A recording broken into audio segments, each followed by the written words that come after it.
بسم اللہ الرحمن الرحیم۔ السلام علیکم۔ میری آپ لوگوں سے ریکویسٹ ہے کہ میرے چینل کو سبسکرائب کر دیں اور میری ویڈیو کو اینڈ تک لازمی دیکھیں۔ حضرت آدم علیہ السلام ہر جوڑے کے بچے کی دوسرے جوڑے کے بچی سے شادی کرتے تھے۔ حابیل نے ارادہ کیا کہ وہ قابیل کی بہن سے شادی کرے جو عمر میں حابیل سے بڑا تھا۔ قابیل کی جڑواں بہن بہت خوبصورت تھی۔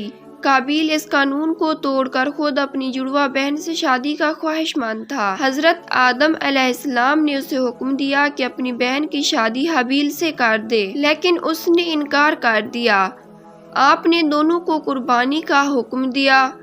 حضرت آدم علیہ السلام مکہ مکرمہ میں حج کرنے گئے تو آسمانوں کو کہا کہ اس کے بیٹوں کی حفاظت کرے، لیکن انہوں نے انکار کر دیا۔ آپ نے زمینوں اور پہاڑوں کو کہا کہ اس کے بیٹوں کی حفاظت کرے، لیکن انہوں نے بھی انکار کر دیا۔ قابیل نے اس ذمہ داری کو قبول کر لیا۔ جب حضرت آدم علیہ السلام حج کو چلے گئے تو دونوں نے قربانی کی۔ حابیل نے ایک موٹا جوان بکرا ذبح کیا کیونکہ وہ بکریاں چرایا کرتا تھا، اور قابیل نے ردی اجناس کا ایک ڈھیر قربانی کے طور پر پیش کیا۔ آگ نازل ہوئی، اس نے حابیل کی قربانی کو کھا لیا، لیکن قابیل کی قربانی ویسی کی ویسی رہ گئی۔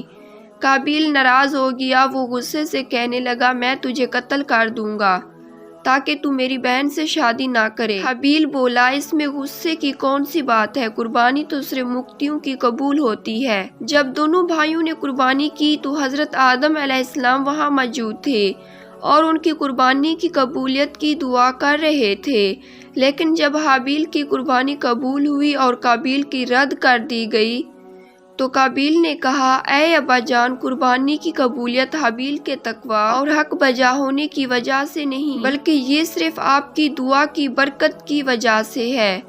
آپ نے حابیل کے لیے دعا کی ہے مگر میرے لیے دعا نہیں کی ہے۔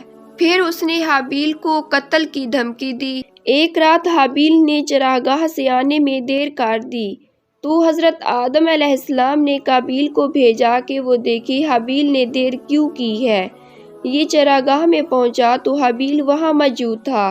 قابیل نے کہا اب بتاؤ، آپ کی قربانی قبول ہو گئی ہے مگر میری قربانی قبول کیوں نہیں ہوئی؟ حابیل نے جواب دیا بے شک اللہ تعالیٰ مقتیوں کی قبول کرتا ہے۔ قابیل کو غصہ آ گیا، ہاتھ میں لوہے کا ڈنڈا تھا، اپنے بھائی کے سر پر مار کر اسے قتل کر دیا۔ بعض مفسرین کہتے ہیں کہ اس نے ایک بڑے پتھر سے اپنے بھائی کے سر کو کچل دیا جس سے اس کی موت واقع ہو گئی۔ وجہ یہ تھی کہ حابیل سویا ہوا تھا اور اس پر یہ حملہ اچانک کیا گیا۔ بعض اہل علم یہ بھی کہتے ہیں کہ قابیل نے اپنے سوتے بھائی کا گلا دبایا اور اسے درندوں کی طرح کاٹ کھایا جس سے اس کی موت واقع ہو گئی۔ بعض کہتے ہیں کہ 100 سال تک لاش کو اٹھائے پھرتا رہا، حتیٰ کہ اللہ نے 2 کوے بھیجے۔ وہ دونوں کوے سگے بھائی تھے، دونوں قابیل کے سامنے لڑے، ایک نے دوسرے کو قتل کر دیا۔ جب ایک مر گیا تو دوسرے نے اپنی چونچ سے زمین میں گڑھا کھودا اور مردہ کوے کو اس گڑھے میں دفن کر کے مٹی دی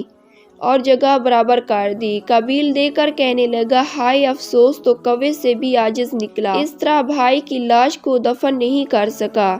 فوراً ایک گڑھا کھودا اور اپنے بھائی کی لاش کو دفن کر دیا۔